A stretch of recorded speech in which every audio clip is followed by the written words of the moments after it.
Bab 31. Melawan Kuyang. Kepala suku sangat marah dengan jawaban Sanjaya, sebab telah menolak putrinya di depan semua orang. Jika kamu tidak ingin tinggal dalam keadaan hidup, maka kamu harus meninggalkan nyawamu di sini, ucap kepala suku. Kepala suku kemudian memejamkan mata, sambil komat kamit membaca mantra. Kemudian aura hitam menyelimutinya. Tak lama setelah itu, kepala serta organ dalam milik kepala suku terbang ke atas, dan meninggalkan tubuhnya dari leher ke bawah. Kuyang, fikir Sanjaya di benaknya. Kuyang jelmaan kepala suku, ingin menerkam Sanjaya untuk menghisap darahnya. Selain untuk memperpanjang hidupnya, kepala suku juga bisa membalas rasa malunya. Sekali dayung 2 atau 3 pulau terlampaui, setidaknya itulah yang difikirkan oleh kepala suku. Kuyang itu terbang dari tubuh kepala suku, di depan tatapan mata semua orang. Tentu semua orang tidak kaget melihat hal semacam itu. Sebab hal semacam itu sudah biasa di mata mereka. Memang itulah konsekuensi dari pemakaian minyak bulan untuk menghidupkan orang sekarat.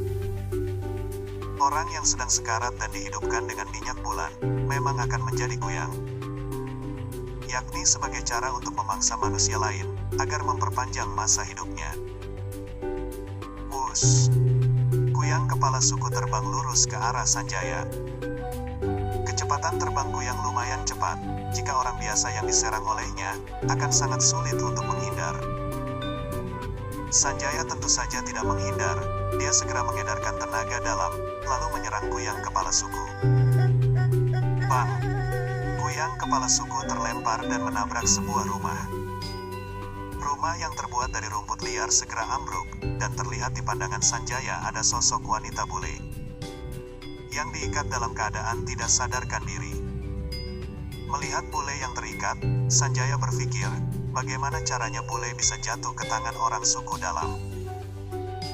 Melihat Sanjaya bisa mengirim terbang kuyang kepala suku, semua orang juga kaget, tidak mengira Sanjaya semudah itu juga punya ilmu yang cukup mumpuni. Sama dengan yang lain, kakek Alex yang juga seorang praktisi tenaga dalam, juga kaget tidak mengira Sanjaya semudah itu adalah seorang praktisi tenaga dalam tingkat ketiga. Ada tatapan serius di mata kakek Alex. Kuyang yang berada di bawah tumpukan dinding rumput liar, segera terbang ke atas lalu kembali ke tubuhnya. Dan saat kembali ke tubuhnya, kepala suku segera menyemprotkan darah dari mulutnya.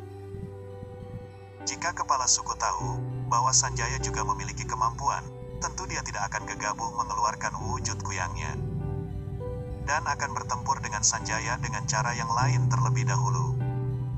Mode kuyang sebenarnya bukanlah kesaktian untuk bertempur, dan hanyalah sebuah cara untuk menghisap darah manusia. Serta mode kuyang itu hanya efektif untuk berhadapan dengan orang biasa. Sebab bisa dikatakan, dalam mode kuyang, seseorang juga berada di titik lemahnya. Yakni organ dalamnya yang ikut keluar, akan rentan dengan serangan. Sebelumnya, dilihat dari segi mata terawang kepala suku, Sanjaya tidak memiliki hodam atau semacamnya.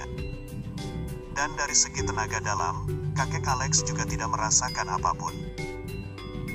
Sebab Sanjaya menyembunyikan tenaga dalamnya setenang air, sehingga tidak beriak sedikit pun.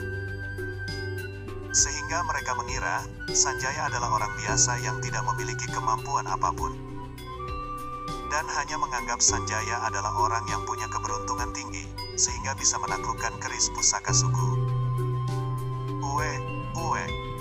Berulang kali kepala suku memuntahkan darah sambil jongkok. Tunggu, ucap kepala suku kepada kakek Alex. Sebab dia melihat, kakek Alex melangkah maju ingin melawan Sanjaya. Kepala suku segera berdiri lagi, meski sudah terluka dalam.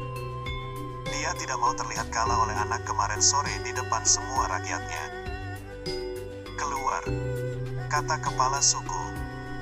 Wush! Golok yang semula berada di pinggangnya, tiba-tiba terbang ke atas. Golok terbang, gumam Sanjaya. Ilmu golok terbang adalah ilmu yang cukup terkenal bahkan sampai ke Pulau Jawa. Sebab dikatakan ketika ada golok terbang, maka pasti akan mengambil nyawa. Di mata orang umum, terlihat hanya ada golok yang terbang.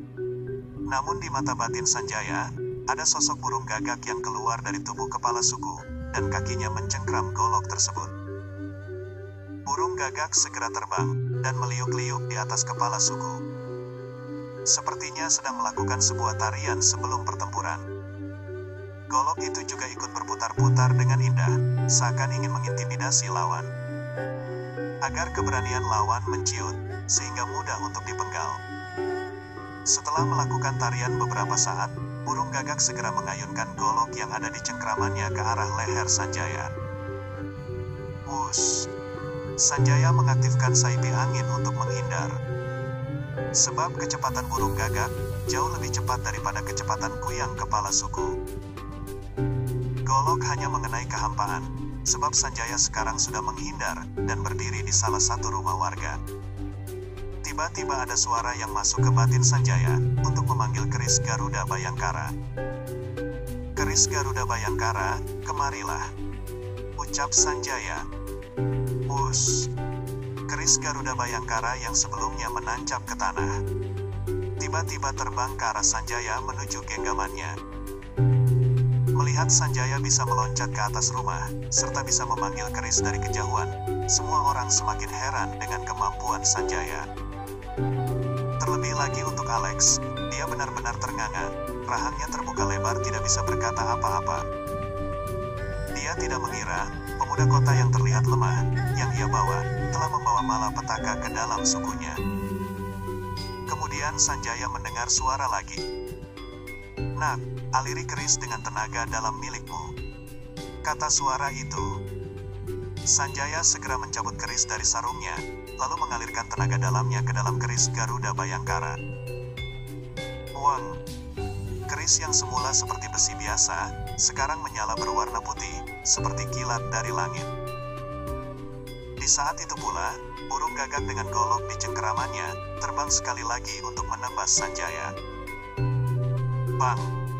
Suara tabrakan terdengar. Hodam burung gagak milik kepala suku, serta golok yang dicengkramnya segera terbelah dua. Sebab keris Garuda Bayangkara yang diayunkan Sanjaya, mengeluarkan sinar kilat putih, lalu memotong burung gagak dan golok dengan mudah. Semudah pisau panas yang membelah mentega. Gedebuk. Suara seseorang yang jatuh. Itu adalah kepala suku yang ambruk terlentang ke belakang, sebab hodamnya telah dibunuh oleh Sanjaya, sehingga berimbas ke jiwanya. Hidup dan matinya belum diketahui. Sanjaya akhirnya tahu, bahwa material yang dipakai untuk membuat keris Garuda Bayangkara, itu berelemen petir. Sehingga ketika pemiliknya mengalirkan tenaga dalam ke dalam keris, akan menghasilkan petir untuk menyerang.